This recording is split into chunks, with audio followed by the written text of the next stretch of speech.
መቻል ስፖርት ክለብ የሚያስገነባው ደረጃውን የጠበቀ ሁለገብ ስታዲየም ሰኔ ወር ላይ ይጠናቀቃል ተባለ። በቅርቡ መቻል ስፖርት ክለብ የራሱ የሆነ ዘመናዊ ሁለገብ ስታዲየም እንዲኖረው በማሰብ በታህሳስ ወር በጎፋ ካምፕ ግንባታው የተጀመረው ስታዲየሙ የፊታችን ሰኔ ወር ላይ ግንባታው ሙሉ ለሙሉ ተጠናቆ ለአገልግሎት ክፍት እንደሚሆን የክለቡ ስራ አስኪያጅ ብርጋዴር ጀነራል ኑሩ ሙዘየን ከብስራት ራዲዮ ጋር በነበራቸው ቆይታ ወቅት ተናግረዋል። መቻል እንደምናውቀው በርካታ ዓመት የቆየ ክለብ ነው።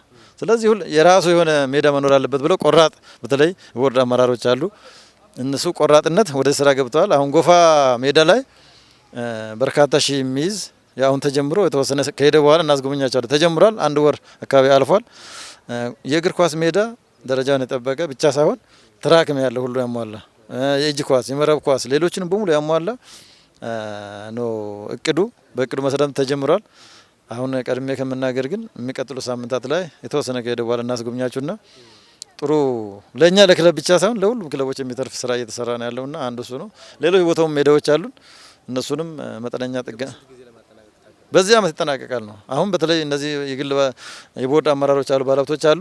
በዚህ አመት እስከ ሰኔ 30 ባለው ጊዜ እናጠናቀቃለን ብለው ነው የጀመሩ። ስራው በጥሩ ሁኔታ እየሄደ ነው።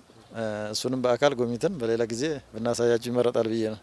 መቻል በቅርቡ 80ኛ ዓመቱን ሲያከብር ክለቡን ቅርጽ ለማስያዝ በማሰብ በተቀመጠው አቅጣጫ መሰረት ልዩ ልዩ የሪፎርም ስራዎችን እያከናወነ የሚገኝ ሲሆን የስፖርት መሰረተ ልማት ግንባታዎች አንዱ የሪፎርሙ አካል እንደሆነም ተገልጿል። በተለይ ደግሞ በቅርቡ ክለቡ የተለያዩ የሚሊታሪ ኢንተርናሽናል ውድድሮች ላይ መሳተፍ የጀመረ ሲሆን በቀጣይ ደግሞ እነዚህ ውድድሮች ለማዘጋጀት እንደ ሀገር ከፍተኛ ፍላጎት መኖሩን ተከትሎ ለዚህ ደግሞ የስፖርት መሰረተ ልማት ወሳኝ በመሆኑ የስታዲየሙን በአጠረ ጊዜ ማጠናቀቅ እንደሚገባ ብርጋዴር ጀነራል ኑሩ ሙዘየን ጨምረው ገልጸዋል። ባለፈ የዓለም ስፖርት ፕሬዝዳንት ጋብዘን አሳይተናል። ቀጣይ ኢትዮጵያ ብዙ ነገር ማዘጋጀት ትችላለች፣ እድል እንሰጣቸዋለን ብለውናል። ሁለተኛ ውድድሮች አሉ። አሁን ቀጣይ ቱርክ ላይ አሁን ግማሽ ማራቶን አለ። ሌላ ቦታም እንደዚህ ውድድሮች አሉ። እነዛ ላይ እንሳተፍ፣ ልምድ እናዳብርና ከዛ በኋላ እኛም እናዘጋጃለን። ለምሳሌ ቀጣይኛ ጉባኤ እናዘጋጅ ጠይቀናል።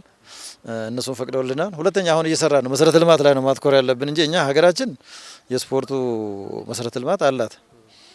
እድሉን ካገኘን እሱን ተጠቅመን ማዘጋጀት እንችላለን። በተጨማሪ እኛ እንደመቻል የራሳችን ሁልጊዜ በክራይና በተለያየ ሳይሆን የራሳችን ትራክ የራሳችን ኳስ ሜዳ መስራት አለብን ብለን አሁን በቅርቡ በርካታ ሚሊዮን ተመድቦ ጀምረነዋል። ይሄ ከሀገራችን ጋር ተደምሮ ቀጣይ እኛም ለምናዘጋጀው ሀገራችንም ኢቭን ለሌሎች ክለቦችም እንተርፋለን እና መቻል ትልቅ ክለብ ነው፣ ክብር ያለው ነው፣ የቆየ ስለሆነ አሁንም የተጠናከረ ከሄድን እኛ መጠንከር ሀገሪቷንም ስለሚያጠነክር ይህን አጠናክረን መቀጠል አለብን። አሁን መጨረሻ በዚህ በውድድር መጨረሻ ላይም ኢትዮጵያ ገና ከመግባቷ የወርቅ ሜዳሊያ አግኝታለች። አመራሮቿ በቁርጠኝነት ወደዚህ በመግባታቸው ልዩ ተሸላሚ ሆነን የመጣንበት አለ። ሽልማትም አግኝተናል። በዚህ ሁለተኛ ሽልማት አግኝተናልና ይህን አጠናክረን ከቀጠል ሀገራችንና እኛ ሀገራችን ወክለን ከመሄዱ ባሻገር ልምድ እናገኝበታለን፣ እውቀት እናገኝበታለን። የስልጠናዎች አሁን ቀጣይ ሞናኮ ላይም ስልጠናዎች እድል አግኝተናል። በተመሳሳይ በሚቀጥለው ላይ ደግሞ ቱርክ ላይ ግማሽ ማራቶን እንዳልከው አለ። አሜሪካ ላይ ደግሞ ክረምት ላይም የሆነ ውድድር አለ። እነዚህ ውድድሮች ላይ መሳተፈኛ ልምድ እናገኛለን።